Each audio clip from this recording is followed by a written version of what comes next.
Thanks so much for listening to the Dash Mindset Podcast. If you enjoyed this podcast, please subscribe on your favorite podcast player, tell your friends, and leave us a review. Follow me on my social media platforms highlighted in the show notes, and get in touch with me at the-mindset.com. Share the topics you'd like me to explore in future episodes. Thanks again for listening to the Dash Mindset Podcast. We'll see you next time. Design and differentiate your Dash your way and make today amazing.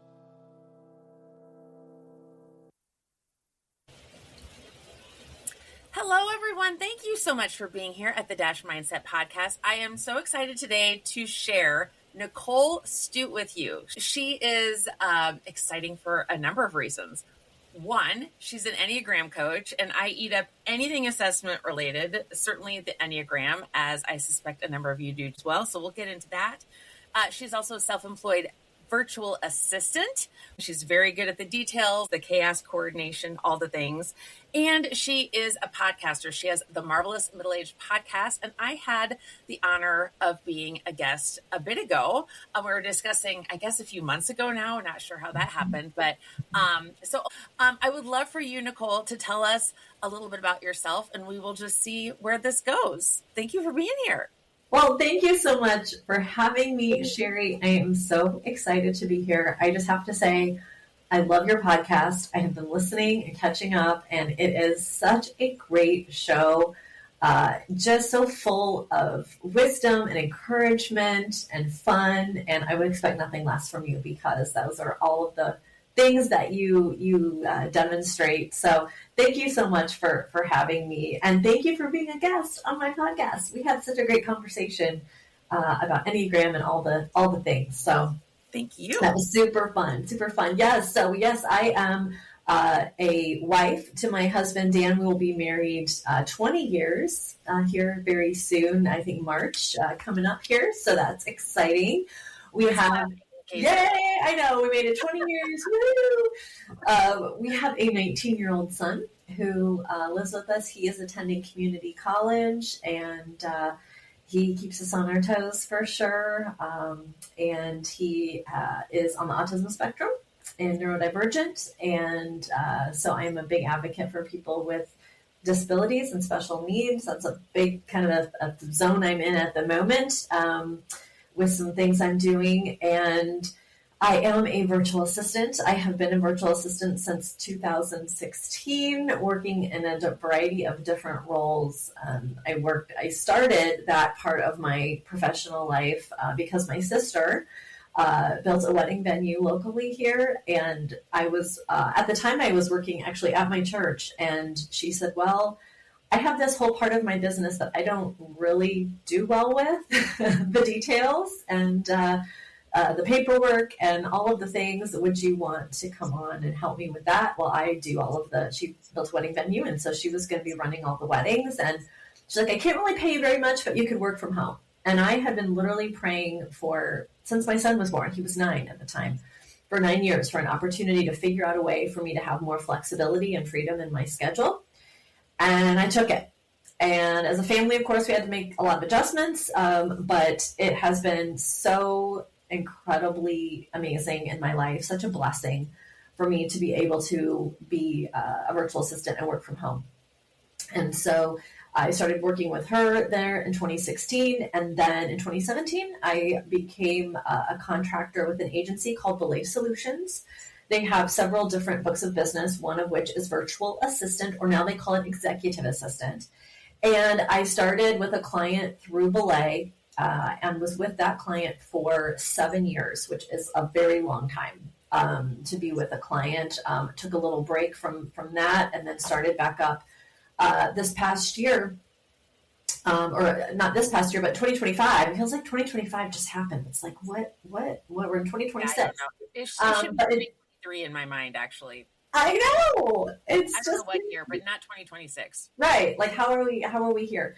But yeah, in 2025, started back up with another client, and I've been really enjoying that. And so, been doing the virtual assistant thing for a while. Prior to that, my experience was primarily in human resources. So I worked for a couple different large employers in the area in different human resources roles. So that's kind of my, professional background, if you will.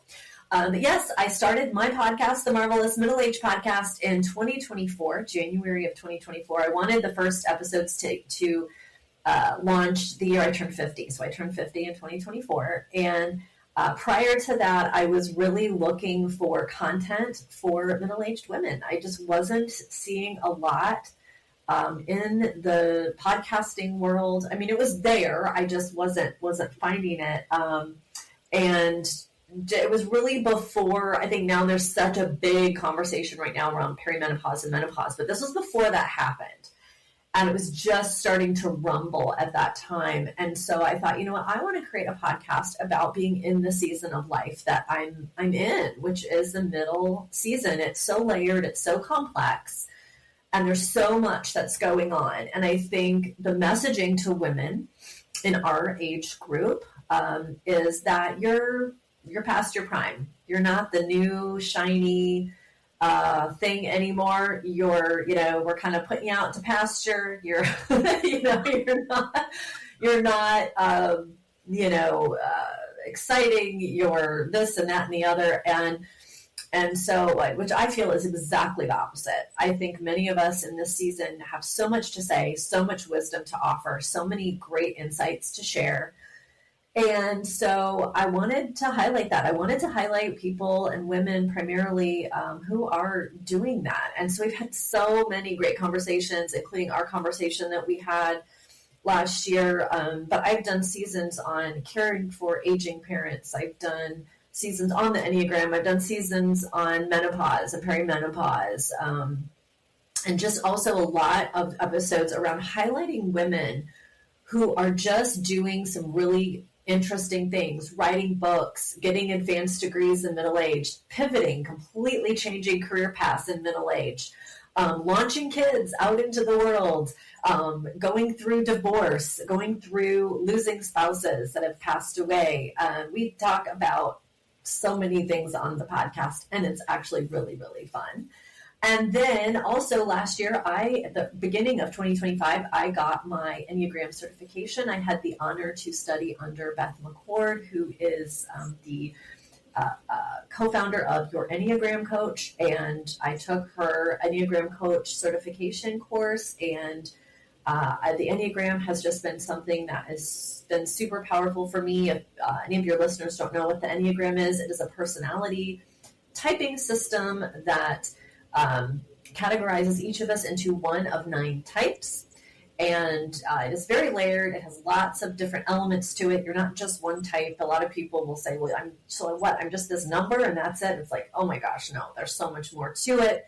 But it really has been so impactful. I think whenever we find something that's impactful to us, a tool, an assessment, a workbook, whatever it is, we want to just shout it from the rooftops, right? We want everyone to know.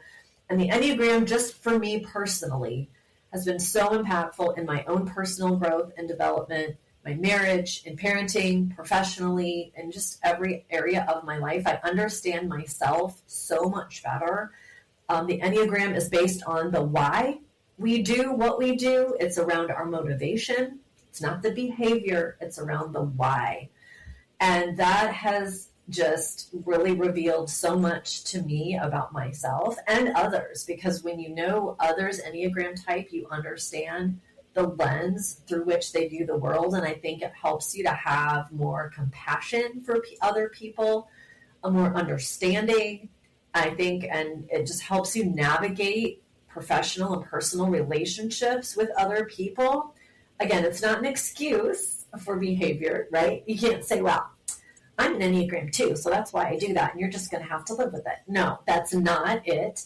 But it's a reason, and it helps us, again, to just have this understanding, I think, that we maybe wouldn't otherwise have had. And it's a tool, right? So you have to use it in the way that it's intended, just like there's so many great tools out there, Myers-Briggs, StrengthsFinder.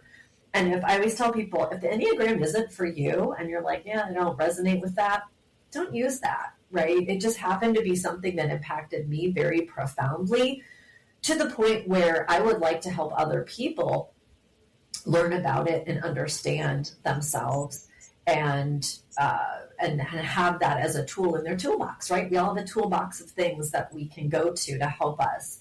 And so that's what I'm doing with that. And I also, last thing I'm kind of into at the moment is I lead a team at my church. I mentioned my son has disabilities. I lead a team at my church. We plan an event called Night to Shine. We've been a host church for 9 years, and I'm right in the thick of that at the moment. It's coming up on Friday, the 13th of February. And so very passionate about advocating and supporting individuals with special needs. And I'm leading that team, led it for 9 years, and we're planning that big event. It's a huge event. We have hundreds of volunteers, hundreds of guests that attend with their families. And so I'm really passionate about that as well. So that's a long-winded answer to that question, but that's kind of what I'm up to these days. I love it. Okay, so there's so many things I want to follow up on from all of that, Nicole, but one of the things I love is that you are multi-passionate. It's not that you chose a thing and you thought, well, this is the thing I got to do. I'm going to just keep doing it, and then I'll retire, and then I'll be laid out to pasture as, we're supposed to be. But you're doing all the things. And I think that's sometimes something, I wouldn't say it's even forgotten. It's just something we don't necessarily think about in our lives. We feel like, okay, well, we can be a mom, we can be a parent, we can be, an employee, but you are taking all of these things, and it's like you have all of these different projects almost throughout your life. It's not just,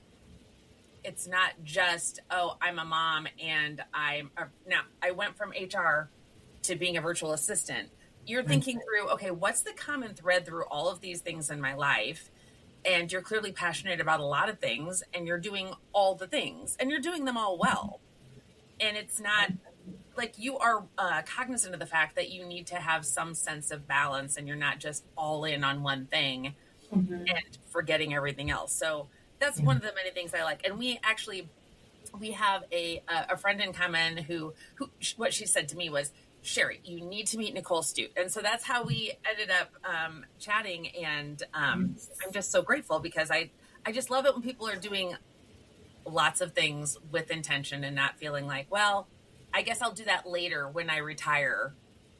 You're doing all the things now. So I love that. Yeah. Okay. Well, definitely we need to talk about all of these things in more detail, but tell me a little bit about when you made the shift from human resources. And because a lot of people, we think, okay, well, this is the thing I need to do, and I'm just going to keep doing it. And I know, because based upon previous discussions you and I had, you really enjoyed human resources. It wasn't that you're like, oh, I have to end that and figure something else out. Tell me a little bit about how you, I guess I'll say, allowed that door to open when your sister approached you and said, hey, would you think about this? What was your immediate response to that? Not just because it was your sister, but because it was a different thing for you. Mm-hmm. Yeah, well, to kind of set the stage a little bit, so I worked in HR roles until about 2015. And that was when I would have been about 41 at that point. And I think, I wouldn't say I didn't have a midlife crisis or anything like that, but I definitely was questioning, was I serving in the way that where my gifts would be best utilized? And I decided to leave what at that time was a great job. I worked for a great director. I had all the benefits. I had all the things. It was a wonderful job to go work at my church back in 2015. There was a spot open there on the staff, and I love my church. I love the people at my church. And I just felt really called to use my gifts to serve there and work there and become a staff member there. And so I did. And it was not just, it wasn't just a complete change in environment from a corporate setting to a church setting, but it was also certainly a career shift and kind of a mindset shift. But I realized very quickly, and this wasn't anything to do with the church, that it just wasn't the role for me long term. And so I was like, okay, what do I do? And about that time, my sister decided, and by the way, when I left that really, really great job, which people were like, you're nuts. Why would you do that? I just felt so called to serve in a different way. I took a pretty significant pay drop to leave that role. So again, we made adjustments, we pivoted, we're as a family, we were fine. Well, then my sister then in 2016 was building her first wedding venue. She has two. And she's like, I know you're working at the church right now, but I really need help. I can't run this by myself. Would you be willing to do this? And it was truly an answer to a prayer. Like I said, since my son was born, I didn't realize, I thought I was going to be the high-powered career woman. I was going to work in the corporate world and have my child and do all the things. And I realized really quickly when he was born in 2006 that I just loved being a mom too. And I was struggling with not being as present for him as I wanted to be. So for 9 years, I was like, how do I figure out a way to do this? And so when my sister approached me, it was an answer to a prayer that I had been waiting. She's like, you can work from home. It's super flexible. My sister's great. I mean, I love her. She's my best friend. I'm like, yes. Like, I didn't even have to think about it. Now, again, another pay cut. So there was the financial implication of that. But the fact that it opened up my time in the way that it did, it was a no-brainer, Sherry, honestly. It was so easy for me to say yes to that opportunity because I needed flexibility. Now, little did I know how much I was going to need that flexibility. And it revealed itself in the years to come after that. One, with my son's diagnosis. He had been diagnosed with ADHD at age 5, but autism at 13. And some of the things he would struggle with over the years and still struggles with now, that I needed to be able to kind of drop everything at a moment's notice and take care of. Neurodivergent parenting is not for the faint of heart. I will tell you, if anyone is listening that parents a neurodivergent child, they know what I'm talking about, or a child that struggles with mental health. So I needed that. Also, my mother was diagnosed with terminal cancer in 2017. And the gift of the flexibility that I had over during her time when she was ill, she passed in 2018. I can't even put that into words, the gift of the flexibility that I had, because working with my sister and then taking on my other client in 2017, still super flexible. I work from home completely, and they were a wonderful client. Oh my gosh, they're just wonderful. That was a gift for me. When I think back to that time, and I think, gosh, if I would have stayed at my job that I had even before the church, to have to be in an office, in a chair, this is of course pre-pandemic. So now I know a lot of people that work from home that didn't before that, and have more of that flexibility now in their roles than maybe they did.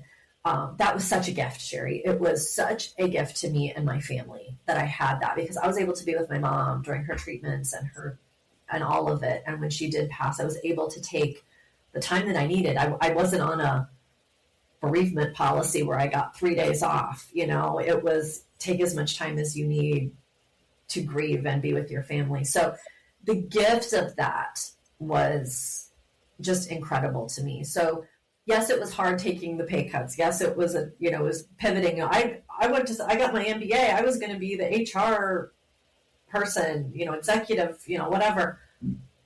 No way. It just was not for, and I know that now it's not for me. And I'm so, so thankful that I had that opportunity to pivot, and so glad I did it. And I can't imagine, I'm 52 now, however much longer I'm going to be working. This is my working lifestyle. I mean, it's this type of work that I'm going to do for as long as I can. So, yeah. That is so fabulous. And especially that you just opened your mind to it, because I know a lot of my career, I just didn't, it wasn't that I was trying to be closed-minded. It's just, I didn't know any better. Like, you just don't even know what else. And especially pre-pandemic. I mean, the idea of working from home, and I knew people who did that, but it wasn't, it was like, it was a big thing that didn't even occur to most of us. Right. So, and the fact that people said to you, when you left your HR role and you went to the church and people said, what are you doing? Leaving this stable, consistent, all the things job. What are you doing? And then you made another adjustment and started working for your sister. Did you have a similar reaction when you did that? What was the reaction of the people in your life? Oh, no, I think they completely saw how much sense it made just because my sister and I are so close. And my sister is I call her a serial entrepreneur. She is just an idea person. She is also a 7 on the Enneagram as well. So you'll know what I'm talking about. She is the idea, the dreamer, the creative. She is just, I can't even, how many tabs are open in her brain at any one given time. It just astounds me. And she's created so many incredible opportunities for so many individuals within her businesses and has blessed so many people in that way, including myself, because she's given me, she started that path for me. I didn't know if it was even possible for me to do it. And because she offered me that opportunity, it just opened it. So that pivot, people, I think, were like, oh yeah, that makes complete sense, in terms of going and working with her. Just people that know me well know how close my sister and I are. So that was a much easier thing for people to see for me than me leaving the stability that I had and, that sort of thing. So it was as a natural transition, I feel like, for me. Right. Oh, that's so fantastic. And you're still working with your sister, right? Yeah. I still work with her. Yeah, I still do. A lot of the kind of, I pay the bills, I run the payroll, I work with the accountant on all that financial side of things. I send out contracts to clients and manage the payments of the contracts. And I do more of that side of her business stuff than the actual weddings and events and stuff. So she has a team that does that, and they're great. But it was funny when she opened the venue in Cedar Rapids, I helped her with, I think it was like maybe the first couple weddings. The plan was when she opened it was I was going to do some of the kind of paperwork admin stuff, but also help with the weddings. And she thrives in those event style environments, wedding environments. We were the second one, and I remember I had to go hide. We both went and hid, but like I went to go hide in the storage closet because my nerves, I am a 2-wing 1 on the Enneagram. And if you know the Enneagram, 1 is the perfectionist and a 1 is a control freak. So I have this really strong wing 1 where I like control and I like organization and discipline. And weddings aren't really that. They're controlled chaos at best in a lot of situations. And my sister and her team do a fantastic job of preparing for that, managing through it, going through it. I could not handle it. I said to her, I'll do anything other than events. I cannot do another wedding. I will crack right down the middle. I can't do it. My nerves, my need for everything to go just a certain way all the time. I can't do it. I said, I'll scrub the toilet. I'll scrub the floor. I said, I don't care. Put me in anything else but this. And she's like, okay. And so we morphed my role and changed it, and then eventually got it to where it is now, where I, do all the kind of, not all, but some of the behind the scenes kinds of things for her business. And so it just fits me better. It's where my gifts are and not the actual weddings. It just, right. I start sweating when and I helped her, believe me. So most recently I have helped her do some setups for some weddings at her venue in Cedar Rapids and the one in Galena. And it's a ton of work. It is a lot of work. It is, it's a lot. And it's again, not for someone who, thrive. I mean, she has it very organized and all set up, but it's just a lot of moving parts, and so she thrives in it. Her team, the young ladies that work for her are just the best. They're a great team she has built around her. And we have excellent, wonderful clients, and the vendors that we work with, the other wedding professionals in the area are fantastic. So, but yeah, I had to bow out of the actual weddings themselves. And I just said, I can't do it. I love that you recognize that about yourself. And I love the visual of you sweating in a storage closet. How long were you in that closet, Nicole? I grabbed a bag of M&Ms that were in the kitchen at the venue and ran in there and sat on a chair. There's a picture. She has an old picture of us sitting in there because she couldn't find. She came in and she's like, "What are you doing in here?" I'm like, "I can't. I have to be in here. I can't." And so she took a picture of us sitting in there eating M&Ms. I couldn't handle it. It was too much. Okay, that is a fantastic example of the differences in individuals. Okay, so I want to talk a little bit about the Enneagram. So I love what you said about the Enneagram. So the Enneagram is one of so many different tools in understanding ourselves. And I love that the fact that you said, it's just another tool in your tool belt, and it might not resonate with everyone, and that's okay. And I know you mentioned this in some way, this is not verbatim, but basically you're not putting yourself in a bucket. And I think that's what a lot of people think when they take an assessment of any kind is, oh, I don't want to label myself. I don't want to put myself in a box. Well, the thing is, we're all in a box to some extent because we are who we are. So it's not like we're going to become a different person when we determine our number or our color or our values or whatever it is. We're still the same person. It's just a tool to better understand ourselves and understand other people. So I suspect, Nicole, that because your sister has a relationship with you clearly, and you know the Enneagram, that she understood better because of that why you were sitting in a closet eating M&Ms, right? And then think, oh my gosh, my sister's a psychopath. Why can't she just be out with the peoples? Like she got it, right? So can you tell us a little bit about how the Enneagram has helped you and your sister specifically work together? Because that would be hard for a lot of people. Right. So luckily our styles too of the things we enjoy doing and don't enjoy doing really complement each other. Pretty much everything I do, she just hates to deal with. And the stuff that she does, I wouldn't care to deal with. So it actually works out good just in that respect too. But me being a 2 and her being a 7, I think we complement each other in certain ways. But there's also things about each other that we've learned about one another to help us better support one another. So I know with her, when she says to me, I've been thinking, my old reaction was, no, you haven't. Stop thinking, because that means you've got another business idea. You want to do some big whoop-de-doo thing why doesn't everybody want to do it? And I want to do all the things and I used to really tamp that down and be like, no, you haven't been thinking. You need to stop. And I shouldn't do that to a 7 who is excited and dreaming and inventive and creative in her mind of things that she wants to do. And so I know now when she comes to me like that, or she has, there's this thing I'm thinking about doing. I listen and I let her talk about that and be excited about that. And, but I also know, because 7s don't like to sit in uncomfortable, painful feelings or different things. I also remind her that sometimes she needs to process things before moving on to the next thing, or seeing something through before moving on to the next thing. And she does, and she's very well aware of that of herself.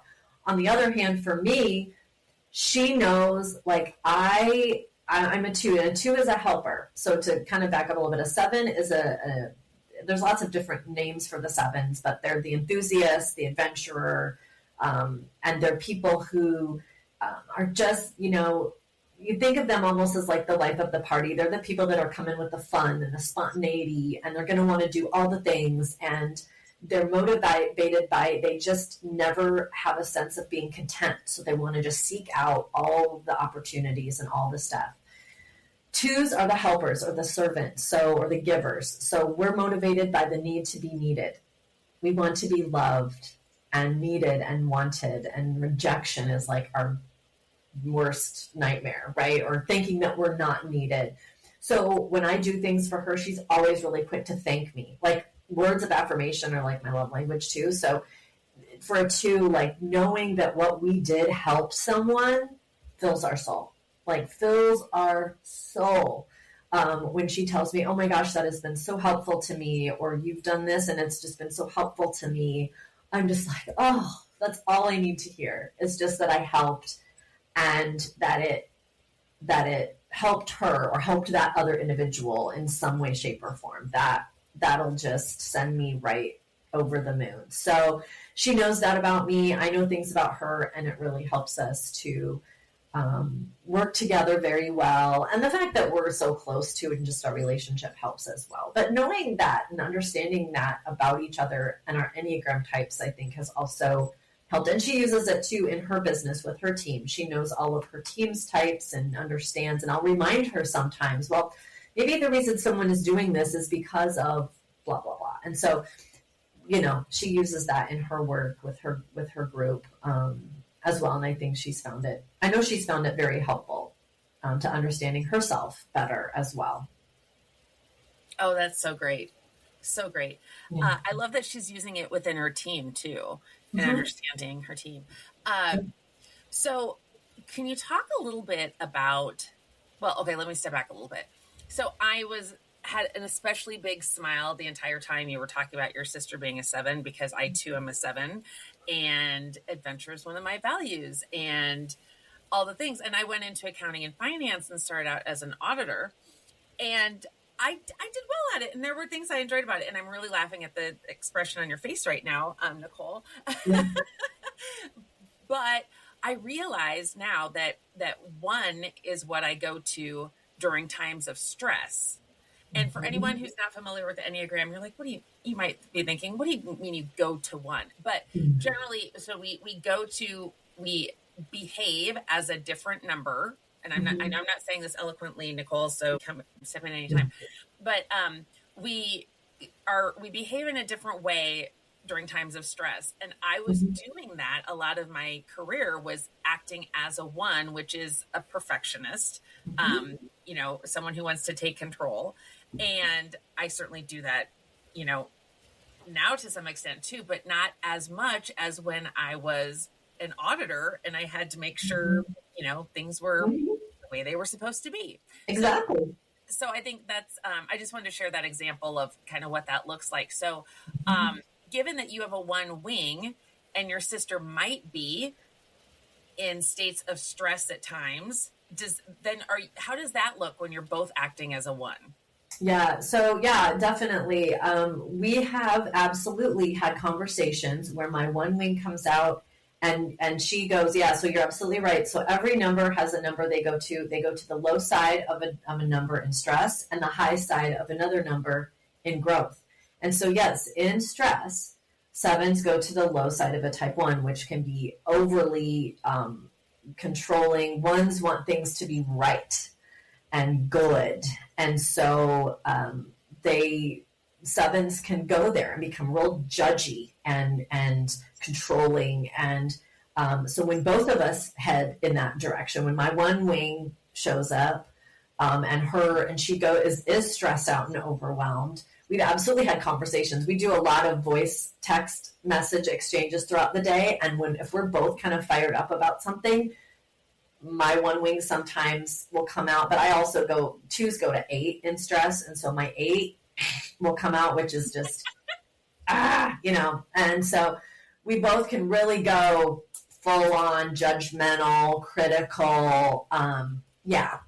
It's easy. And then we get funny about it, right? We start to try to laugh because we both realize where that's going. And again, that's just between the two of us. We don't let that, you know, spill out into other people. But yeah, it happens. And we realize how ridiculous we're being and we laugh about it. And but yeah, she is very, she's always usually such a positive person. She doesn't really, her 1 stress doesn't come out super often.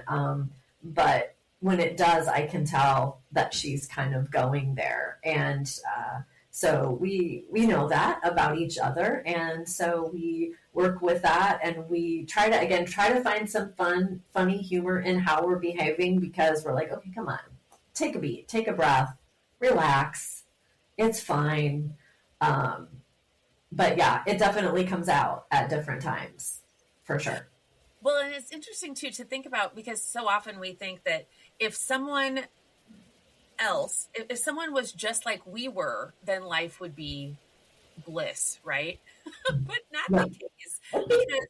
It would be easy, but it also could be really super boring. Yeah. Oh, absolutely boring. And then also thinking about you and your sister when you're both kind of in one mode, it's not a great place to be necessarily. No. I mean, you're not being as productive as one would imagine, just thinking, oh, if everyone were like me, then, you know, we'd get so much done, or we'd help the world, or we would, you know, control everything, whatever the thought is. Yeah. But I think actually we would drive, I mean, we already as humans, I think, drive each other crazy to some extent because we're different, but I think we would drive each other even crazier if we were the same.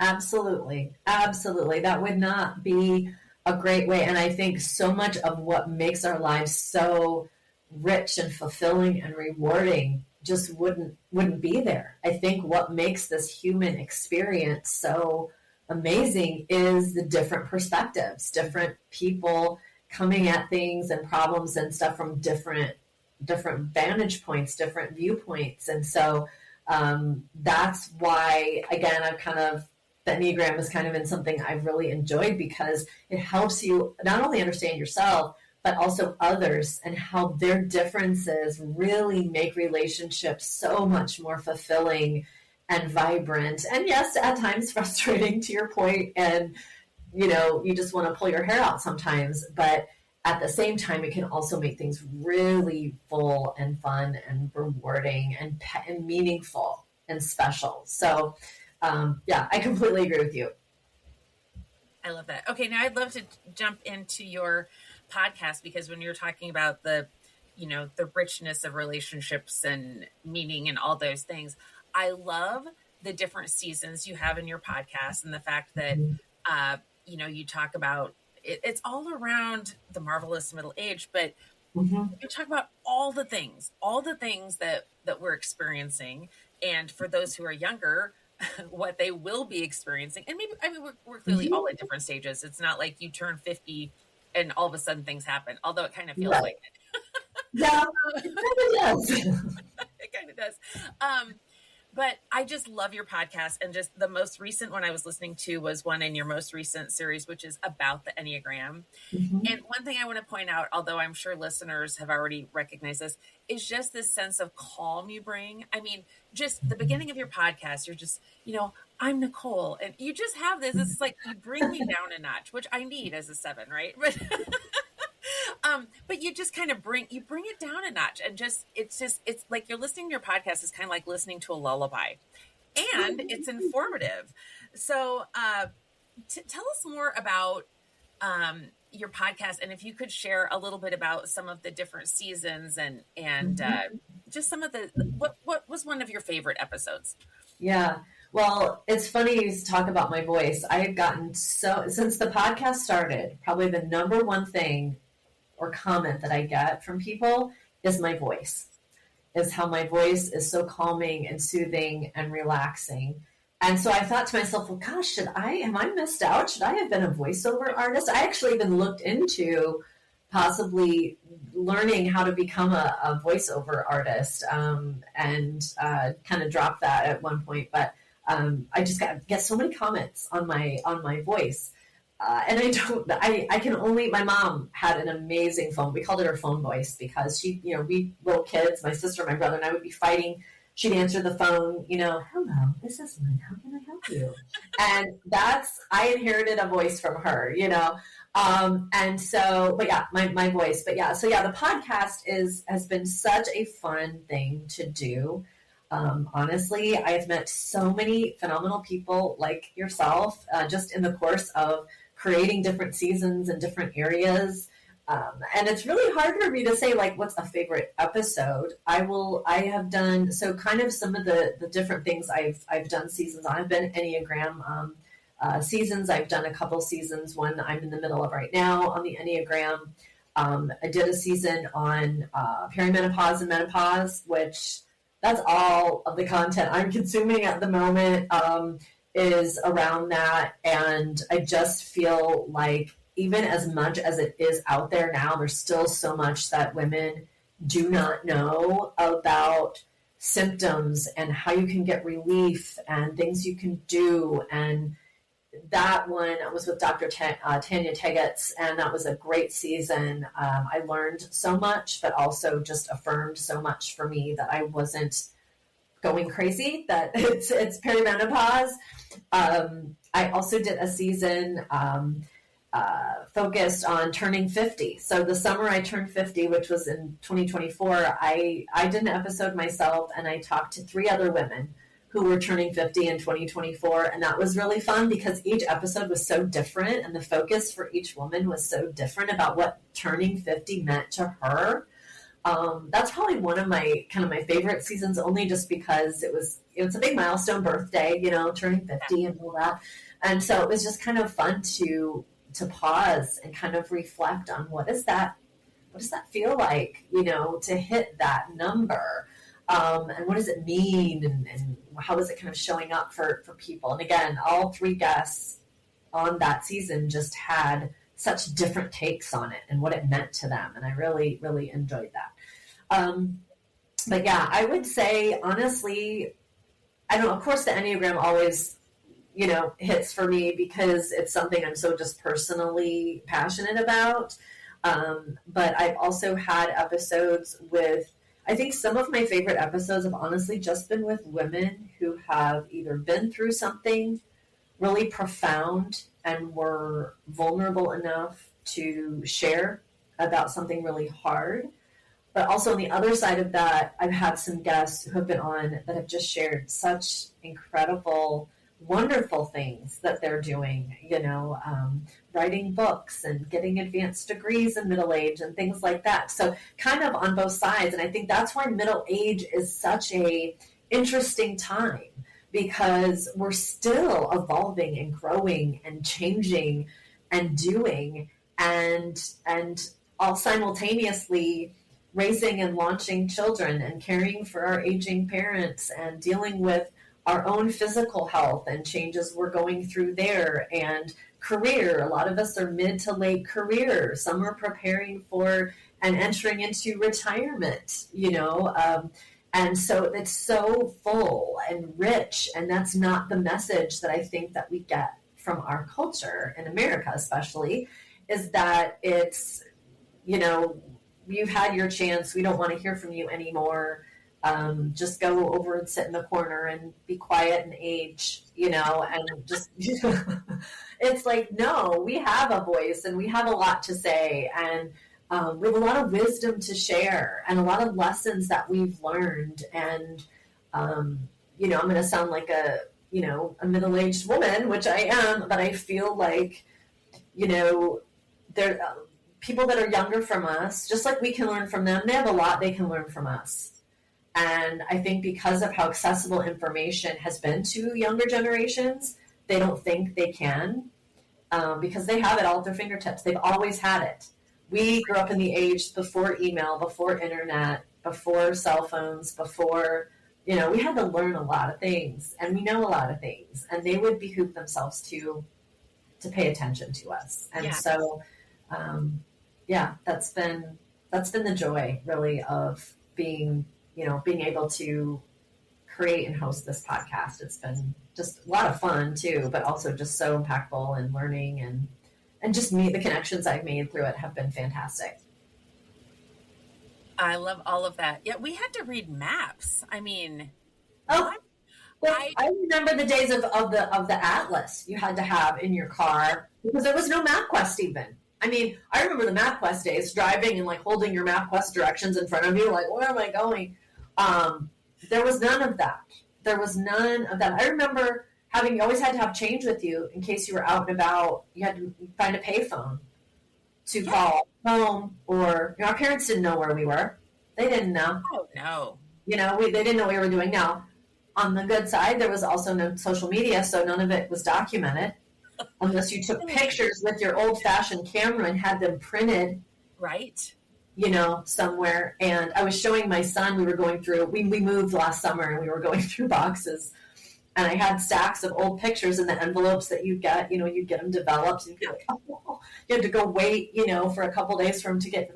And it was he's so like, exciting, wasn't it? When you get your pictures, and oh my gosh. And he was like, what is that? I'm like, this is the envelope you would get from the drugstore or the photo development place, wherever you took your film. And I think I even had a couple little old rolls of film from an old camera that I had, just from back in the day. And he was looking at me like, what?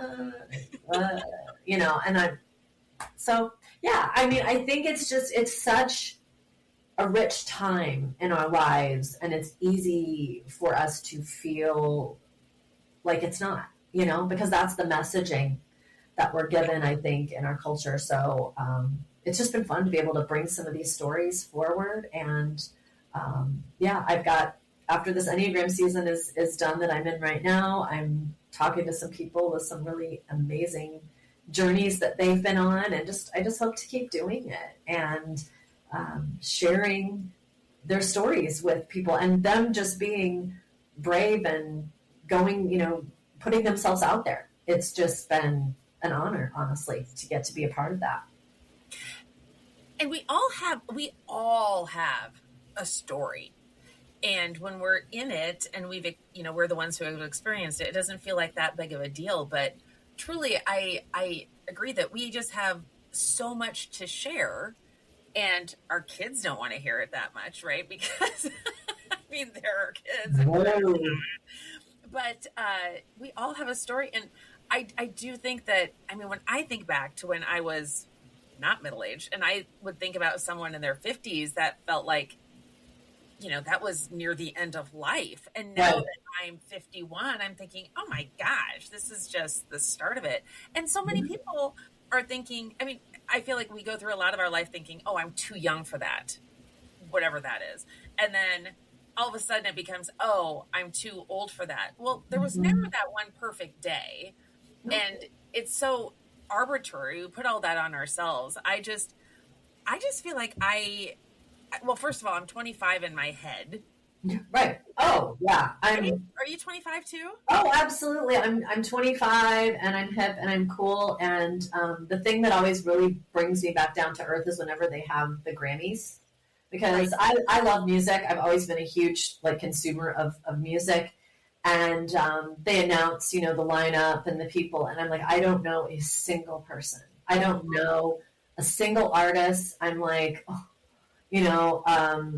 it's like, oh yeah, no, I'm not. Or when I remember the very first time I heard a song from the 80s, which is the best musical decade, and don't at me about that. The 80s music is the best of all time.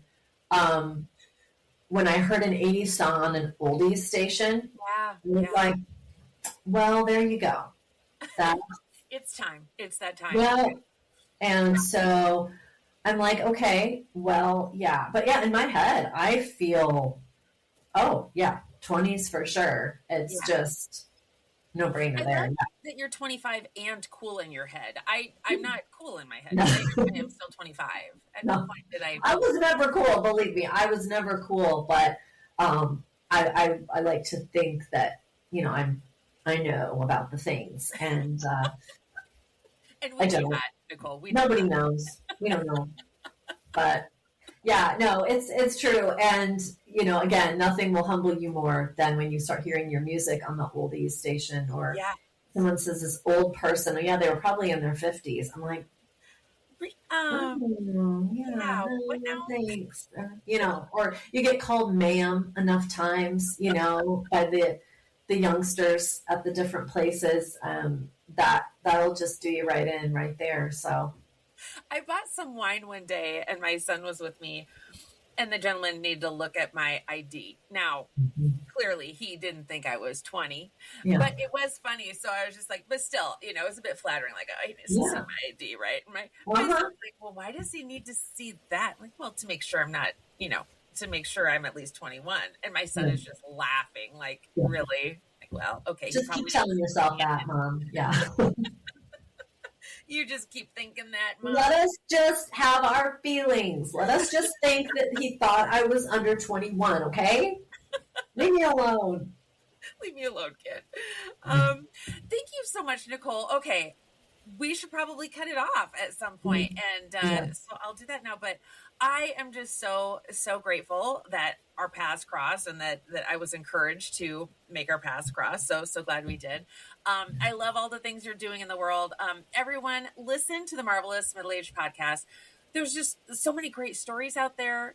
There's the calming nature that Nicole brings. I love that you have done episodes about, taking care of parents, just all the things that we don't think about until it's happening. And we have all this other life stuff going on too, right? So certainly everyone, please listen to the Marvelous Middle-Aged podcast and you will absolutely enjoy.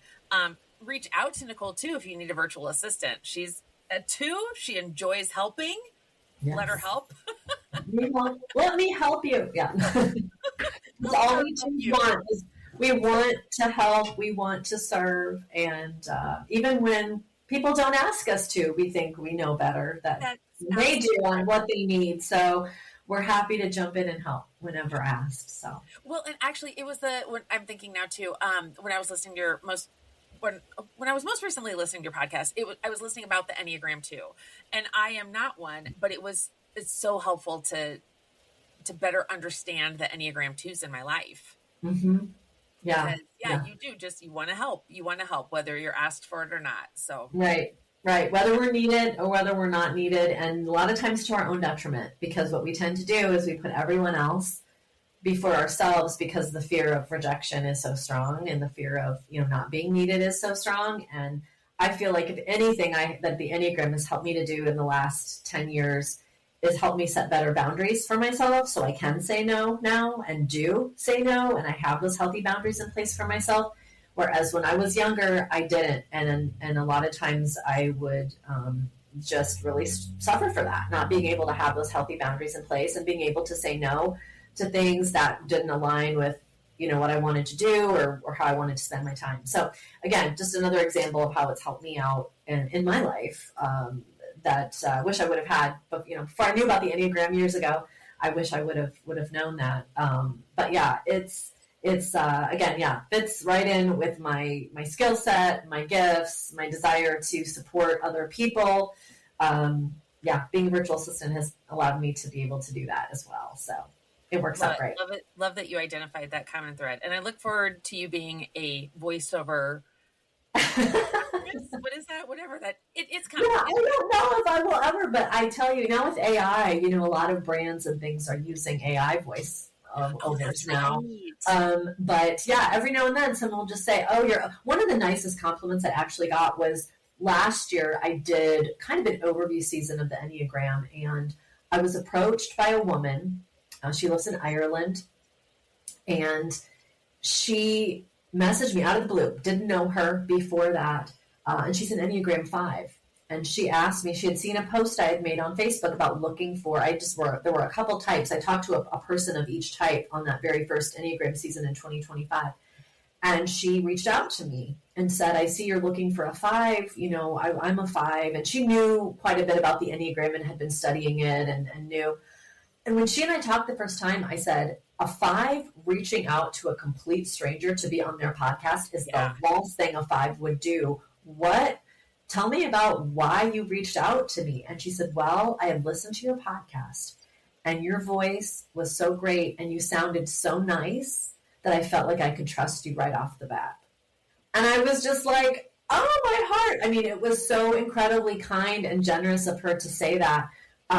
But for a 5, that's a big deal. Like 5s don't do that typically. And so the fact that she heard episodes before, had listened, something within her resonated and felt comfortable enough to reach out to me, like that was all I needed. Oh gosh, that was a great compliment that she gave me. So that kind of solidified, I'm doing something that I need to be doing here. So. And that would have been a lot if she had been sitting next to you and actually approached you, but she actually actively reached out to you. I mean, that took steps.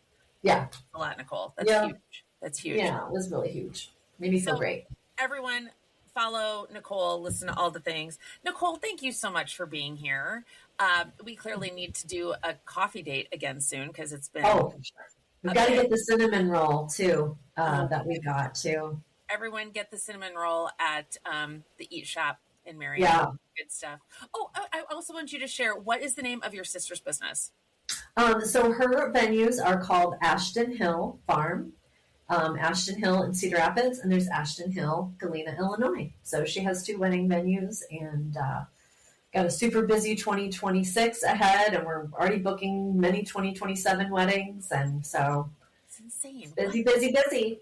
2027. Oh my God. Oh, yeah. Oh, yeah. Thank you so much, Nicole. Thank you. This has been wonderful. And thank you, everyone, for listening. Follow Nicole, and we'll see you next time. Thank you.